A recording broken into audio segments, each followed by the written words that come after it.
Parliament street पर न्याय को लेकर यहाँ वकील धरना प्रदर्शन कर रहे हैं और कह रहे हैं जो न्यायपालिका है उसके अंदर भ्रष्टाचार है। यही वकील नहीं कह रहे हैं, अभी आपने देखा सुप्रीम कोर्ट के 4 जजेस ने बोला लोकतंत्र खतरे में है।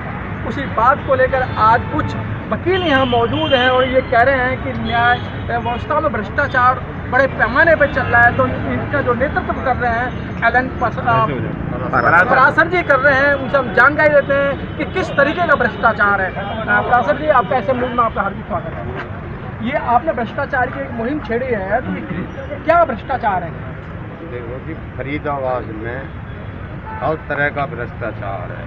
दीपक गुप्ता के तरह जिस तरह का भ्रष्टाचार आप पूछना चाहो मैं बताता हूँ। पैसा लेना ही भ्रष्टाचार नहीं। आपने लिखा है न्यायिक व्यवस्था जो है उसमें क्या भ्रष्टाचार है? उसमें भ्रष्टाचार ये है कि चंद जजेस जो महाभ्रष्ट हैं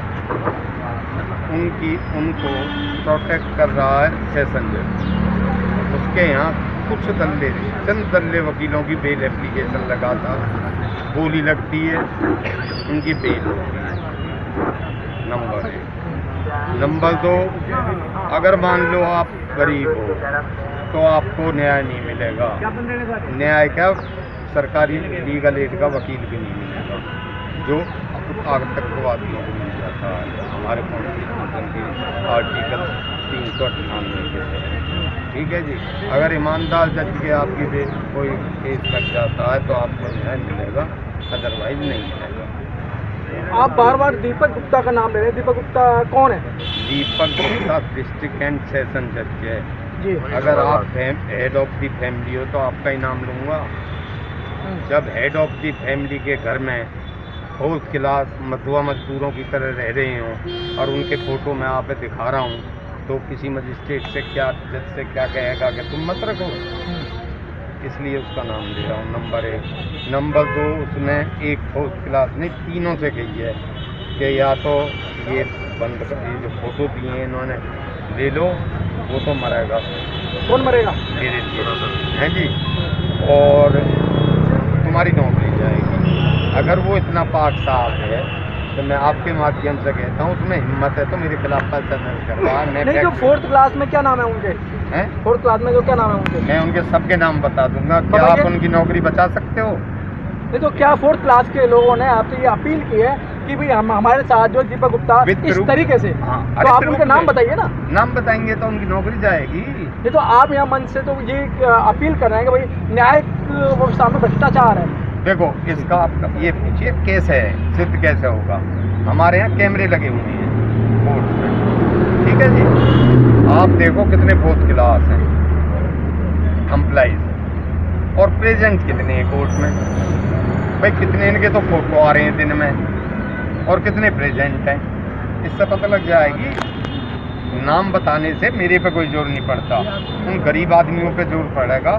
अभी तुरंत ताज़ा ही इसने 3 लड़की हैं उसके स्वीपर के, वो टर्मिनेट करा है।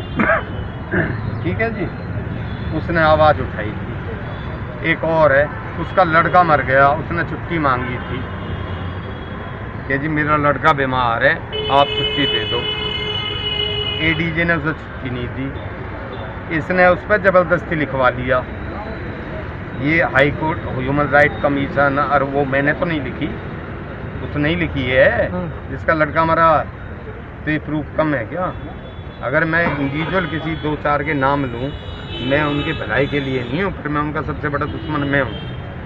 क्यों? वो तो जाएंगे मेरा तो जो कर ना कर दो मेरे पे तो। पराशर जी, ये जो मीडिया है आपके सामने, इंडिया को नहीं है, ये 20 देशों को और कवर कर रहा है। अगर इस तरीके से गरीब आदमियों के ऊपर अत्याचार होगा, उनका नाम नहीं खोला जाएगा, उन्हें विदेश भी ये पूछेगा भी इन पर आप इस तरीके की मुहिम क्यों चला रहे हो? इस तरह की मुहिम आप ऐसे करिए, कोर्ट में देखिए, हमारे यहाँ जेल में जाइए, 40% ऐसे होंगे जिनके वकील नहीं है लीगल एड के। और मैंने अभी ताज़ा उदाहरण दिया आप अफजल का, कोई पुराना उदाहरण तो नहीं है। लॉ ये कहता है हमारा कॉन्स्टिट्यूशन के आप अपनी मर्जी का वकील वो करोगे, कर सकते हो, मतलब उसको तो मिल सकता है। फरीदाबाद में एक दिखा दो ना आप। बस मुल्क तो देख रहे हैं। वो एक भी वकील दिखा दो या कोई भी एक उदाहरण दे दे दीपक गुप्ता कि भाई ये मैंने इसकी मर्जी का वकील कर दिया। मर्जी तो बाहर में जाओ, ऑफेंस बढ़ रहे हैं। अच्छा प्रासर जी, आप सरकार से क्या डिमांड है आपकी? जो देखो अभी जुडिशरी पे चल रहे हो आप, और हाँ मैं सरकार से डिमांड बताइए आप। पहले आप जुडिशरी के एक और सुन लो। अगर आप गरीब आदमी हो और आप बीमार हो जाते हो तो आप जाओगे पहले जेल के हॉस्पिटल में, फिर जाओगे डिस्ट्रिक्ट हॉस्पिटल में, उसके बाद स्टेट का रोहतक PGI वहाँ जाओगे, वहाँ भी नहीं होता एम्स तक। इतना काम हो लेना। अगर आप पैसे वाले हो, मोटे पैसे वाले, तो आप VIP हॉस्पिटल में जाओगे जहाँ 5 स्टार का कमरा मिलता है। प्रासर जी, जब से देश आज़ाद हुआ है, आज़ाद से पहले गरीब आदमी पिट रहा है और पिटता ही रहेगा। ये तो आवागमन चलता ही रहेगा। तो ये तो इसका मतलब फिर अगर गरीब आदमी पिटता रहेगा तो बेकार है। तो गरीब आदमी ही सरकार बनाता है, हैं? गरीब आदमी ही सरकार बनाता है। कोई भी मालदार आदमी कोई भी मालदार आदमी वोट नहीं डालता। सुनो, वोट तो सब डालनी चाहिए, सब डालता है। नंबर 1, मैं सरकार नहीं चला रहा, मैं तो जुडिशरी की बात कर रहा हूँ।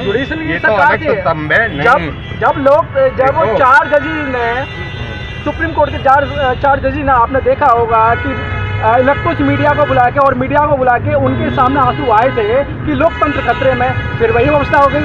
टर्नल जस्टिस ने भी जो 11 जो जजेस थे उनके खिलाफ भ्रष्टाचार का आरोप लगाया था, उनको जेल भेज दिया गया था। और ये 4 जजेस हैं वो उसी तरीके नौकरी कर रहे हैं जिस तरीके उन्हें करनी चाहिए।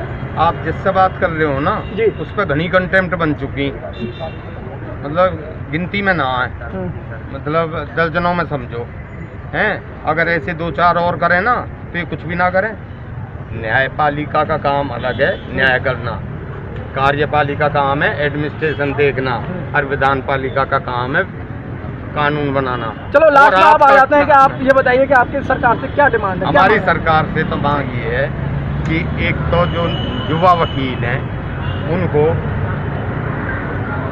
सम्मान भत्ता मिलना चाहिए 10,000 पर महीने, जिससे कि वो इज्जत की वो नौकरी कर सकें। नंबर 1। नंबर 2, जो फोर्थ क्लास एम्प्लॉइज हैं, चाहे जुडिशियल उसमें है, किसी में भी हैं, उनके लिए अलग से वो होना चाहिए सरकार की तरफ से। क्या होना चाहिए अलग से? कमेटी, जैसे कोई शिकायत है, ये नहीं कि सेशन लिख दिया डिसमिस कर बैठो। एक हमारी ये है सरकार से डिमांड कि स्टेट लेवल पर, डिस्ट्रिक्ट लेवल पर, सेंट्रल लेवल पर हाई कोर्ट के रिटायर्ड जस्टिस, सुप्रीम कोर्ट के रिटायर्ड जस्टिस की एक कमेटी हो जो इस पर निगरानी रख सके, जिससे कि हम आप जैसे गरीब लोग जाके कहें कि हमारे साथ ये अन्याय है। ठीक है जी, धन्यवाद सर। Thank you.